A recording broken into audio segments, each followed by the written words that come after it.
Hello বন্ধুরা, আমার এই ফুলটি দেখুন। কালকে এই ফুলটি ফুটবে, কতটা বড় হবে দেখুন। এই যে আজকে এই ফুলটি ফুটেছে, কিন্তু কালকে পুরোটাই হবে আর কি। আর এই গাছ ভর্তি দেখুন কত কুড়ি রয়েছে। আমার এই থাম্বনেল বা টাইটেল দেখে আপনারা নিশ্চয়ই বুঝতে পারছেন আমি কী নিয়ে ভিডিওটি করছি। আমি আজকে আপনাদের সাথে একদমই এত শীতে, জানুয়ারি মাসের আজকে 14 তারিখ, কিন্তু এত পরিমাণে শীত। এই শীতে আমি কি করে দেশি জবা, থোকা জবা এত বড় করেছি, সেই নিয়ে আমি আজকে আপনাদের সাথে শেয়ার করব। আর কিচ্ছু না, একদম খুবই ছোট্টর মধ্যে একটা ভিডিও করব। একদম বড় করব না, বড় করে টানবো না, ছোটোর মধ্যে একটা ভিডিও করব। দিয়ে আপনারা আমার এই ভিডিওটি প্রথম থেকে শেষ পর্যন্ত দেখবেন, দেখে একটি লাইক কমেন্ট শেয়ার করবেন।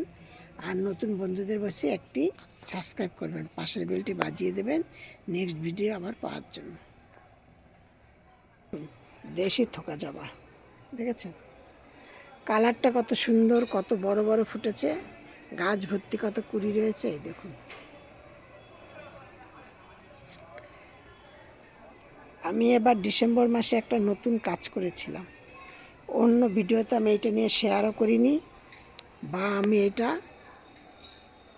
এটা এর আগে কোনো দিন করিও নি। এবারই প্রথম করলাম। জানি না তার থেকে হয়েছে কি না এত সুন্দর, তা আমি বলতে পারছি না। কিন্তু আমি গাছগুলোতে আমি কী দিয়েছিলাম, এবার ভাতের মধ্যে আমি ধরুন রাত্রিবেলা ভাত করে আমি তার মধ্যে জল দিয়ে রেখেছিলাম। ভাতটাকে একটু বেশি করে মানে নরম নরম করে করেছিলাম, করে তার মধ্যে আমি জল দিয়ে রেখে দিয়েছিলাম। এবার জল দিয়ে রেখে পরের দিনকার সেটা আবার বিকেলবেলা সেই ভাতটাকে ভালো করে চটকে ছেঁকে নিয়েছি। ছেঁকে নিয়ে তারপরে সেই জলটার মধ্যে একটু ফাঙ্গিসাইড সার্ফ দিয়েছি, আর একটু হলুদ দিয়েছি, আর কিছুটা সর্ষের খোল দিয়ে, সর্ষের খোলটা একদমই অল্প পরিমাণে, মানে ধরুন ওই ভাতের জলটাকে এমন পাতলা করেছি, তাতে ধরুন 18 থেকে 20 লিটার জল হবে। তার মধ্যে 1 মুঠো সর্ষের খোল দিয়েছি, মানে 1 মুঠো বলতে এই ধরুন 30-35 গ্রাম সর্ষের খোলটা হবে, দিয়েছি। দিয়ে এনে সর্ষের খোলটা আগের দিনকে ভিজিয়ে রেখে দিয়েছিলাম। দিয়ে আমার সর্ষের খোলটা যদি মানে টাটকা হতো, তাহলে আপনারা আরও 2 দিন আগে ভিজিয়ে দেবেন। কিন্তু আমার সর্ষের খোলটা আমি যখন নিয়ে এসে অনেকটা করে একসাথে নিয়ে এসে আমি সেই সর্ষের খোলটাকে আমি অনেক দিন বসে, এবার সেটা যত পুরানো হচ্ছে সেই হিসাবে দিচ্ছি।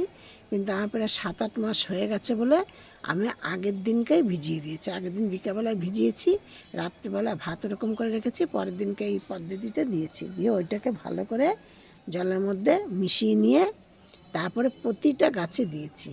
আর দেওয়ার ঠিক 6 দিন থেকে 7 দিন বাদে আমি মানে উপকার পাওয়া শুরু করেছি। একদম প্রতিটা গাছ আমার এত মানে সুন্দর, এত ভালো, এত ছোট্ট ছোট্ট কুচি কুচি মানে কুড়ি নিয়ে এসছে, মানে সে আর বলতে পারছি না।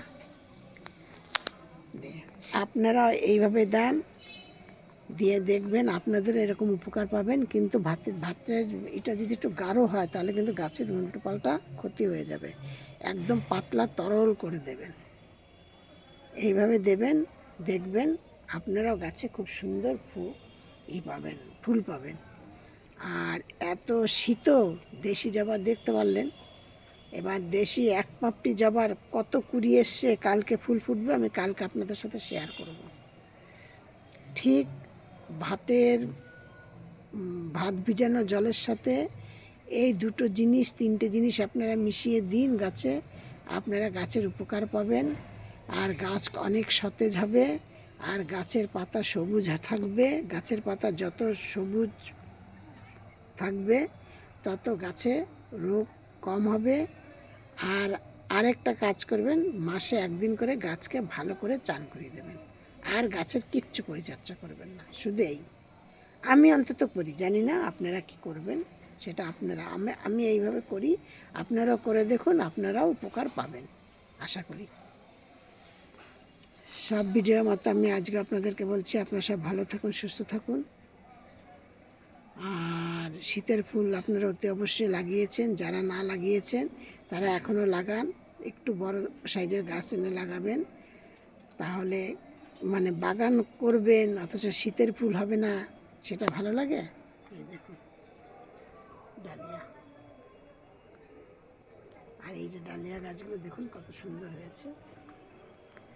ঠিক এইভাবেই গাছের যত্ন করুন। সব ভিডিওর মতো আমি আজকে আপনাদেরকে বলছি, আপনারা সব ভালো থাকুন, সুস্থ থাকুন। নেক্সট ভিডিও আবার করব।